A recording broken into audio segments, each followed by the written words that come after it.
It's the cooler. Oh. Nice. Luke. I need a beer.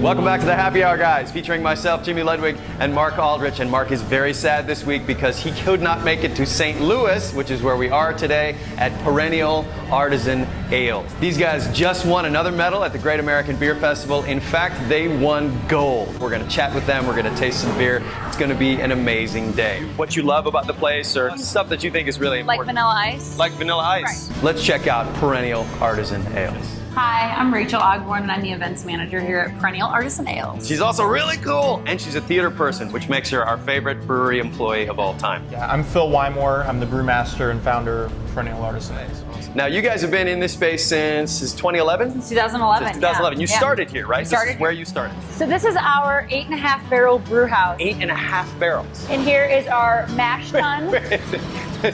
That is Justin Timberlake. Justin, Case. Can you get that? Just in case. You see that? Just in case. You'll see a lot of quirky things around here because we have a little bit of personality, which is awesome. We're a bunch of wild jerks now. We're a bunch of fun is what we are. Being a theater person, I've fallen into a good niche, that's for sure. So are you saying, wait, now this is important, and we should talk about this for a second.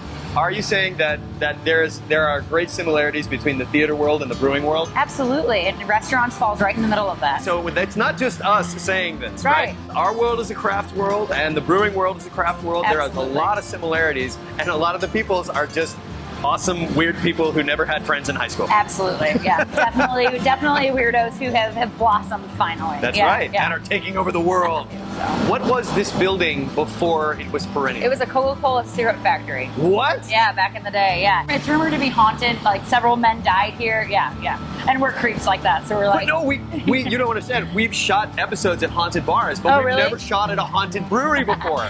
We aren't 100%, we just like to kind of play on it, yeah. Have you seen any ghosts in this facility? I have not seen any ghosts in this facility, but when it is dark in here and you have to come up through the cellar, up to the brew house to take the trash out when you're working in the tasting room or something like that, it does not feel good in here by yourself. But nobody on staff has ever had an experience? Not that I know of, no. I'll do a little recon and find out for sure, but I think I would have heard about that. Perennial is a haunted brewery. We're in an up-and-coming neighborhood, so the neighborhood is really happy to kind of have us be here. And residentials above us, like I mentioned before, have also really helped the neighborhood. There's a hair salon. We're going to basically take over the whole lower level of the building, so we're pretty pumped about that. I want to live here. Can we live here? Yeah, absolutely. All right, cool. Yeah, Are these, now is this for the restaurant? No, you don't, because this is for brewing, right? This is for ABRAXAS. This is for, this is going into a beer.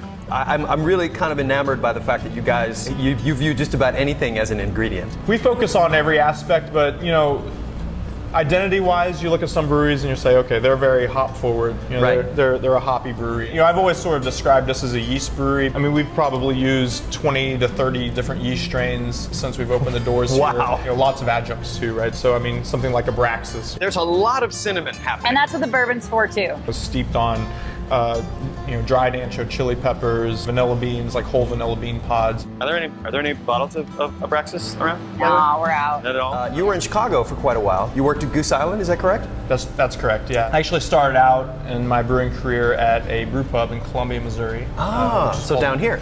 Yep, that's where I met my lovely wife, Emily, who helped me open the brewery. We both worked at this brew pub, which was called Grindstone. Unfortunately, it's no longer open, but the thing I got out of it really was, discovering this love for making beer. Emily and I worked in kitchens, restaurants and that sort of thing while we were in college. And So you I was come always, from a food world then into it. I was a sushi chef for 3 years, and we met at the sushi restaurant. So she was a server there, I was a chef behind the bar. Wow. So basically, getting into brewing was very much by accident. I didn't really have this sense of brewing beer at home. It always, in my mind, was more of like this thing that happens at this big factory or something, right?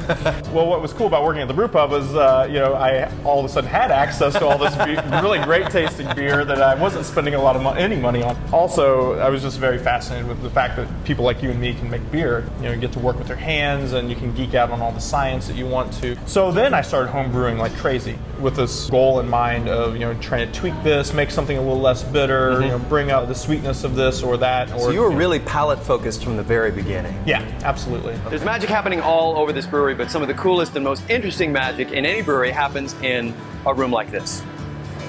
Oh, the barrel room. You were a cellarman, talking about aging or time on a bright tank, time in a barrel. These are fooders. We have more of those. Oh, right. These big boys over here. Yes, oak fooders. They originally belonged to wineries in Napa. And now they're ours, and they are specifically for wild beers, sour beers, and as you can see, we have Turner and Hooch on them, just because, we have a Hall & Oates downstairs. Because you were a cellarman, I believe, at Goose Island. Yeah, I mean, that's part of the equation. It's part of the process that I love the best, I think, and you have a big focus on it here too. You really focus on wood a lot at this brewery. We do, and that's going to continue to grow quite a bit in this next year. So you don't want a lot of exposure to light. This used to be my event space. It doesn't exist anymore. You're going to get a new one at some point. Yeah, we'll get a new one at some point. But yeah, this is where this should be filled with barrels. I'm okay with it. So. We're in the middle of expansion right now, where we're going to install a second brew house here in about a month. Down on the other end of the building. We just peeked into that room. There's big goings on in there. So you were just in our current cellar. A lot of that stainless is going to migrate down there into work production, which is going to free up space for us to add more fooders and wooden tanks and wooden barrels and that sort of thing. Very cool. We're really fortunate because of a big brewery called Anheuser-Busch that people may have heard of. That's weird. Anheuser, and as far as I know, that's not an American company. It's not an American company. It's not. But back in the day, Brazilian hedge fund. Back in the day, AB did this little thing for us where they put in this beautiful water filtration system for the city of St. Louis. So because of that, we have some of the best water in the country. Wow. Breweries all over the world have to fight and work on their water. We usually get to use our water, so that's really nice. That's cool. And it's great to drink. Thank you, Schmanheiser Schmush. Yeah, exactly. Was the idea always to sort of circle back and come back here and open your own place, or come to a place that you knew needed beers? I mean, we thought about Chicago, and then we thought about St. Louis, and it seemed like the market opportunity in St. Louis was good. Because, I'd say you're right. Anheuser-Busch just been snapped up by InBev, and there was this feeling, I think, that there was going to be a little bit of a backlash and a little bit of loosening up of that market share from from Anheuser-Busch, and I wasn't alone in that thinking. I mean, we were one of 4 craft breweries that opened up in the city limits of St. Louis. Why Perennial, by the way? Why the name? I had this long list of really crappy names that I hated. And in the end, I decided to let the image drive it. I did have early on this sort of idea of the ginkgo leaf being our logo. It's so distinctive. The ginkgo tree stands alone. It's a dinosaur, right? It's a completely different thing. Yeah, it's this living fossil. It's very distinctive. When I see like a ginkgo leaf on a sidewalk, it really stands out because no other leaf looks like it. It's true. And I always kind of had this, this thought like, well, I'd love for our beers to also be distinctive. Ladies and gentlemen, ABRAXAS. Gesundheit. Oh, God. So you had a lot of cinnamon on the nose. So what I like about the drinking experience.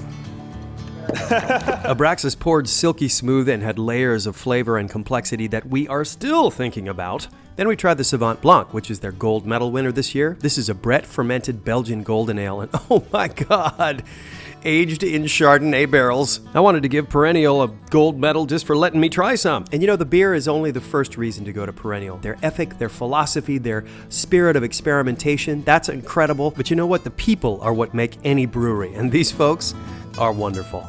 If you guys get a chance, if you, as we say, are within if you're within 500 nautical miles of St. Louis, you'll probably be on a riverboat, and you should make sure you steer it in this direction. Come check out Perennial. They're making fantastic beer, so you should try and get here and be a part of that. Thank you so much for having us. Thanks, James. Appreciate it. And cheers. We'll see you next time. Cheers. Is it me? Especially with the glasses, right?